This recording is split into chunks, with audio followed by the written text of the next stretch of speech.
திருமண பொருத்தம். மணமகள் மகம் நட்சத்திரம் சிம்ம ராசி, மணமகன் அவிட்ட நட்சத்திரம் மகர ராசி.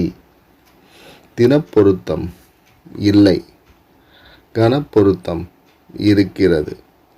மகேந்திர பொருத்தம் இல்லை, ஸ்ரீ தீர்க்க பொருத்தம் இருக்கிறது. யோனி பொருத்தம் இருக்கிறது.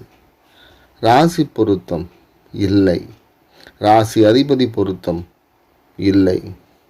வசிய பொருத்தம் இருக்கிறது. ரஜு பொருத்தம் இருக்கிறது.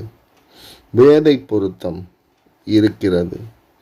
நாடி பொருத்தம் இருக்கிறது. மொத்தம் 7 பொருத்தங்கள் இந்த ஜாதகத்தில் இருக்கிறது. மணமகன் மணமகள் வாழ்க வளமுடன். மறுபடி வேறொரு பதிவோடு சந்திக்கிறேன். நன்றி, வணக்கம்.